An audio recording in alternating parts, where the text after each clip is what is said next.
We're here with Coach Mike Heimerman of the track team as they look forward to NCAA East Regionals coming up starting Wednesday. First, how excited are you to see a number of your athletes head to regionals and make an attempt to nationals? Well, it's always a good thing to see kids make it to regionals because they want to have the aspirations of going to the national championships and becoming an All-American. So it's always nice to have that, and to have 16 kids going is really awesome. So that's just a testament of their hard work and then the coach's hard work to put them in the right position. Yeah, once again, you have, as you mentioned, a number of athletes, 16 of them, heading to Jacksonville. What does that say about the program that so many athletes consistently, year in and year out, head to nationals, or head to regionals, rather? Well, it's actually I think it's called the NCAA's first rounds. Okay. But we just still call it the regionals. But no, that's good. It's just a testament of we're doing the right things here, and we're bringing in the right people. And cultivating them and getting them to be better athletes. And so that just means that we're doing the right things to get that many people there. This group's actually almost as big as I think we've had 20 to 22 athletes before. So, we're right underneath that. But, it's getting tougher and tougher with the COVID and the clock extensions with the Pavia rule and different things, man. Some of these kids have been in school 6-7 years. And man, they're old, and that just means they're super talented, and it's hard to get there. So to still have this many it just shows that we're doing the right things, getting the right kids, and the kids are doing the right stuff to put themselves in the position. Yeah, and I believe 4 of them are making their first trip to the NCAA first round. So how important is it to get to some of these young athletes, especially a couple of the freshmen like Theodora and Roy, over to regionals or first round rather, and getting them a taste of what it feels like? Well, the more you go, the more comfortable you get. That's why we like trying to go to all the big meets we can throughout the year. So when you get to the conference meet, it's not as quite of a shock for you, or the pressure. You should be able to handle the pressure a little bit more.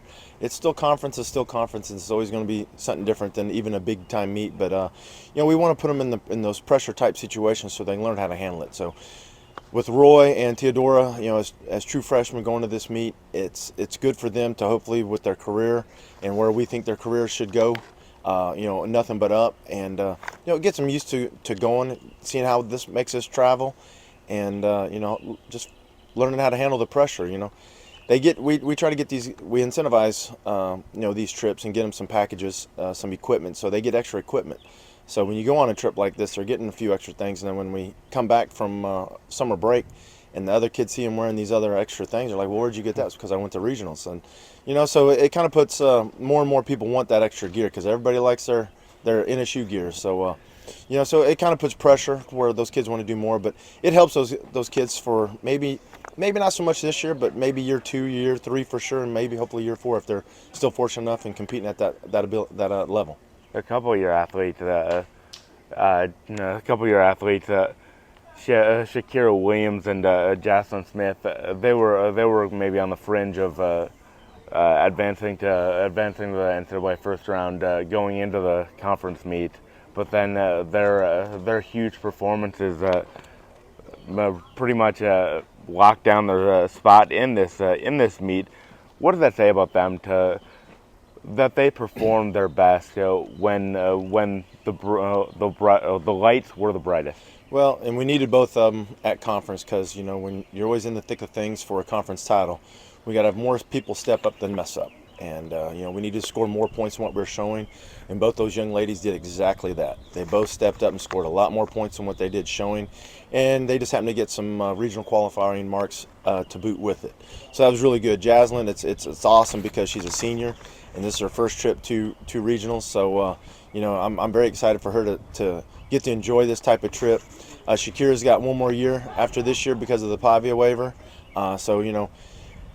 She was actually supposed to redshirt this year. For her, qualifying is kind of a year ahead of schedule. So, she's going to learn how to handle some things. So hopefully we're going to throw further next year. But, I'm super proud of both those young ladies because they battled a bunch of stuff this year with, Jazz on the new coach, changing up some things in the jumps. She still had really good jumps this year, including the big, massive PR in the triple jump and winning a conference title. Shakira, we changed techniques. She went from a glider in the shot put to a rotational shot putter, which is a lot of work. And for her to do as well as she did this year in such a short time, it's just awesome. And I think she's going to take off next year. But super proud of both those young ladies, and they both deserve this trip, and they'll have a lot of fun. And finally, outside of the obvious and getting as many people to nationals as possible, what are you looking for? What are you hoping to see? Well, I just want everybody to go and perform like they have to get there.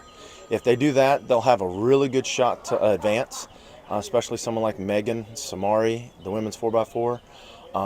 They're in the mix already, and if they just perform like they have to get them there, they give themselves a really, really, really good shot to advance to Eugene, Oregon for the finals. Yeah, thank you, Coach. Thank you.